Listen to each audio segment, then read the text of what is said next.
let's talk about the haptic type of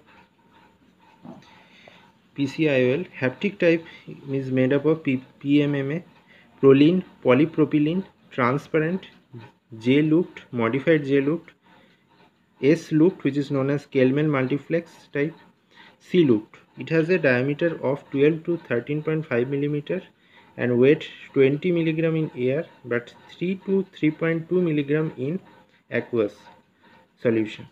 Its thickness is 1.2 to 2.0 millimeter, and it is pre-sterilized by ethylene oxide.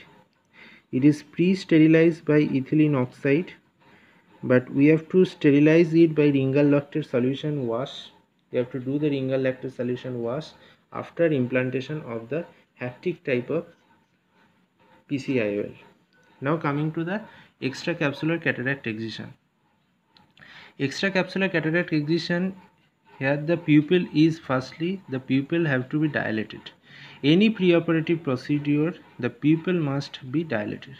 So pupil should be dilated, mydriatic should be given, and the second step is the two eyelids. The two eyelids are separated by the wire eye speculum. Thirdly, superior rectus stitch should be done. Superior rectus muscle stitch should be done, and the globe is rotated downward and retract a fornix based conjunctival flap. So a fornix based conjunctival flap should be retracted. So for that the superior rectus muscle should be stitched, because superior rectus will cause the upward movement of the elevation of the eyeball. So eyeball should be depressed, eyeball should be rotated downward and retract a fornix based conjunctival flap. Now conjunctival flap preparation, it can be fornix based, it can be limbus based, but most common is fornix based. Most surgeons prefer the fornix based because it provides the better visualization of the upper limb and is preferred by most of the surgeons. Here the conjunctiva is dissected in the upper limbus and retracted towards the fornix. But in the limbus based, here the whole limbus 4 to 5 millimeter away from the cornea, the limbus is dissected. The limbal based conjunctival flap is dissected, reflected away from over the cornea. So this is the limbus based. Fifth step is wet field coagulator for hemostasis, because conjunctiva is highly vascularized. So wet field coagulator hemostasis or thermocautery can be used for stop the bleeding. Now the limbal grooved incision should be given with number 1 or number 15 blade. A partial thickness limbal groove incision should be given so that we can enter into the anterior chamber. The limbus is grooved by this blade. Now the anterior chamber is bent tipped, and anterior chamber is entered with bent tipped 26 gauge needle, which is also known as capsulotome. So it is fit, or we can use Rexis forceps. A balanced solution, salt solution, BSS, balanced salt solution, or Ringal-Lactate solution having the 2 ml syringe is attached with this needle. So we have to sterilize that area, we have to irrigate that area. Now can opener, anterior capsulotomy is performed with the tip of the 26 needle gauge. With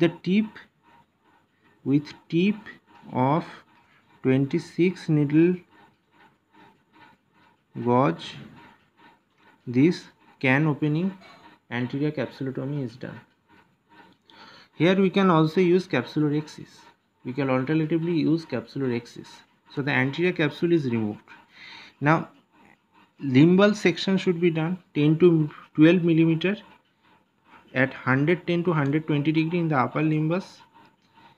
The corneal scissor, with the help of a corneal scissor, limbal section have to do the limbal section so that the anterior capsule and the nucleus is all delivered but the nucleus is delivered by scleral depression with a lens hook and a lens spatula. Now aspiration and irrigation should be done with the 2A cannula. Here aspiration and irrigation with Ringal lactate or balanced salt solution you have to do. Now the viscoelastic substance is introduced in the capsular bag to facilitate the adhesion and insertion of the intraocular lens.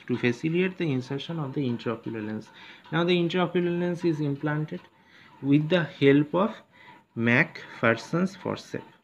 But the anterior part of the intraocular lens must have a viscoelastic material so that it can be introduced easily into the ciliary sulcus or the capsular bag with a leading loop is placed in the inferior portion.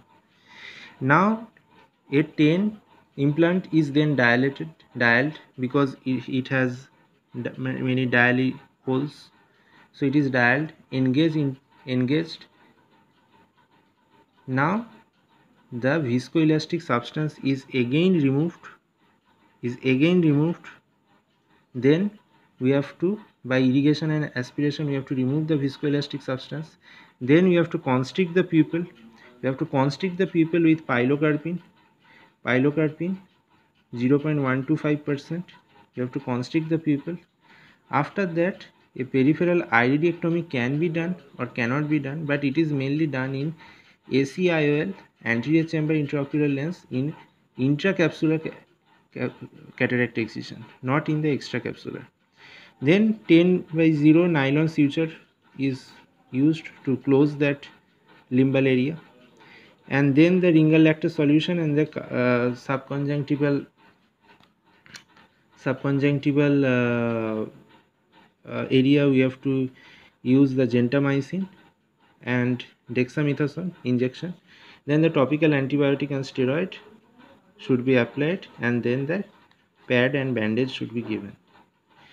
So in this way the extracapsular excision is done.